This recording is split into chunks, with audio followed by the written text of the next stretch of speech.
الفيديو ده معمول ليك لو حسيت قبل كده انك قعدت تشتغل حاجات كتيره جدا وفي الاخر ما خلصتش التاسكات اللي وراك، او انك فضلت شغال طول النهار وقت كبير جدا ولكن بدون ما توصل لاي نتيجه. دي مشكله كلنا بنقع فيها. حل الموضوع ده بيبدا بسؤال واحد: هل انت بتشتغل على الحاجات الصح ولا بتشتغل على الحاجات الغلط؟ يعني هل الحاجات اللي انت شغال فيها وبتبذل فيها مجهودك هي فعلا ده دورها ووقتها، ولا ممكن تتبدل بحاجه تانية؟ تعالى مع بعض كده نرتب الدنيا بشكل واضح. اول حاجه انت محتاج تعرف يعني ايه اولويات اصلا، وعلشان نحدد الاولويه بتاعتنا بشكل ثابت فاحنا محتاجين نتكلم على عنصرين مهمين. اول عنصر هو الوقت، ثاني عنصر هو الاهميه في التنفيذ. والوقت يعني ان الحاجه دي تكون مهمه في الوقت الصح، لان هي ممكن تكون مهمه لكن وقتها ممكن يتاجل لبعدين، فاذا هي ليست ضروريه او الاولويه بالنسبه لنا. فاحنا اي تاسك بنقيمه لازم نحط كده جنبه مترك كده او تقييم. محتاجين اي اولويه بالنسبه لنا نسال نفسنا هل الاولويه دي مهمه ولا عاجله، وبناء عليه بنبدا نقرر هي المفروض تتحط ولا لا. الموضوع ده مع الوقت بتحس ان هو بياخد من وقت تاسكاتك، ولكن في الحقيقه هو اوفر بكتير جدا جدا من الوقت اللي انت هتضيعه وانت بتعمل حاجات تانية. الطريقه دي اسمها ايه بالظبط؟ تعالوا اقول لكم عليها. الطريقه دي يمكن كلنا عارفينها، وهي طريقه المهم والمهم عاجل. وخليني اقول لك ان انت بترسم جدول، والجدول ده عباره عن 4 اقسام. الطريقه دي بنتنازل فيها عن الطريقه العاديه التقليديه بتاعه ان التو دو تاسك كلها حاجات تحت بعض، وبنبدا نحط فيها الطريقه بتاعتنا اللي هي 4 مربعات.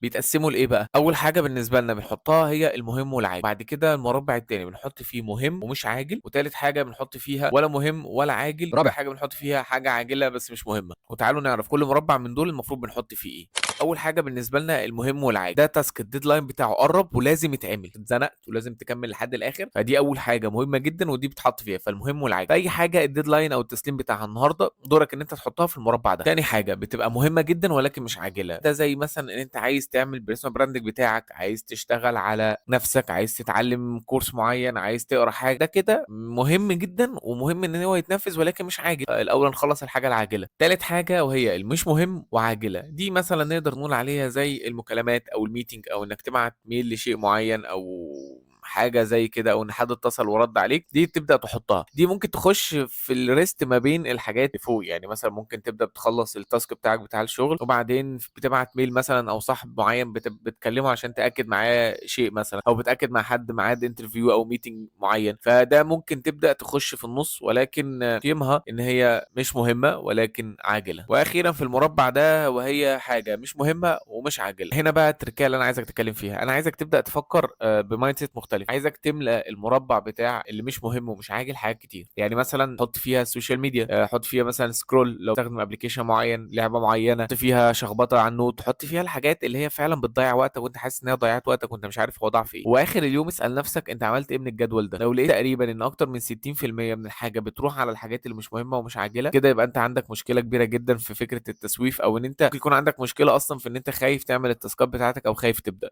بعد ما عملت المربع ده المفروض إيه الخطوه اللي بعد كده؟ الخطوه اللي بعد كده ابسط من البساطه. كل اللي انت محتاجه ان انت تمسك ورقه جديده بعد فيها الحاجات دي. طيب انا النهارده جيت اتزنقت في التاسكات واليوم بتاعي خلص وما عملتش مثلا اللي هو مهم بس مش عاجل، الحاجات اللي ليها علاقه بالسيلف ستادي والحاجات دي كلها، ما فيهاش مشكله عادي جدا. خلاص انت اذا معنى كده ان انت اتزنقت واتحشرت في الشغل بتاعك، فما فيش مشكله يعني تعوض تاني يوم، لان هي حاجه مهمه ولكن مش عاجله، تقدر تعوضها في يوم تاني في تالت، ولكن ما تتكاسلش عنها. ومش هتتكاسل، انت كده كده هتخلص وقتك وهتخلص مشاغلك ولسه عندك وقت. والمميز في الطريقه بتاعتنا دي ان انت مش لازم تكتب 10 تاسكات وتعمل تو دو ليست كده عباره عن حاجات كتيره، لا، اشتغل عليها عادي بشكل مربعات وبشكل كده. والتاسك الكبير هو بقى التاسك الكبير ده مفيش مشكله ان انت تستخدم بقى ان التاسك الواحد يتقسم لتو دو ليست كتيره بخطوات معينه كستبس عشان تبقى عارف كل خطوه خدت قد ايه، فدي ما فيهاش اي معضله، ما فيهاش اي مشكله. ولكن المهم بالنسبه لنا في البدايه ان يكون عندك المهاره بتاعه تقسم ايه المهم عاجل وايه اللي مش مهم ومش عاجل، لان بالتقسيمه دي على الورقه والقلم هتفيدك في الخطوه اللي جايه. الخطوه اللي جايه بقى انت محتاج تفصل شويه ما بين التاسكات، بس تسال نفسك هل الفصلان ده معناه ان انا اعمل حاجه مش مهمه ومش عاجله؟ يعني هل الفصلان ده معناه ان انا اروح اخد لي 5 دقائق على السكرول بتاع السوشيال ميديا؟ في العادي كنت هقول لك ان ممكن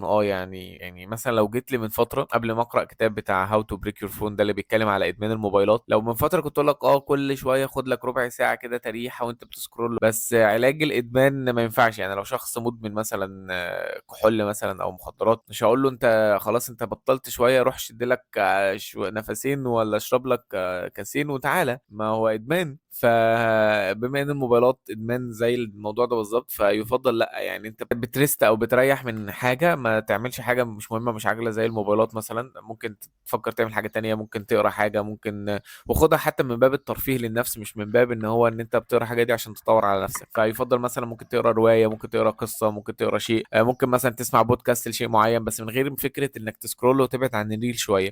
يعني خلينا مثلا نقول ان احنا هنبقى بنعمل حاجات لمده 5 ساعات، وفي ال5 ساعات دول ما فيهمش ولا تاسك عباره عن ان انا بقلب في الريل. بتبعد عنه على قد ما تقدر. عموما يعني عقلك بياخد فتره طويله جدا على ما يبدا، يعني انت بوظت عقلك مثلا، تخيل بنتكلم في اخر 10 سنين انت هلكته، يعني نفخته. ف...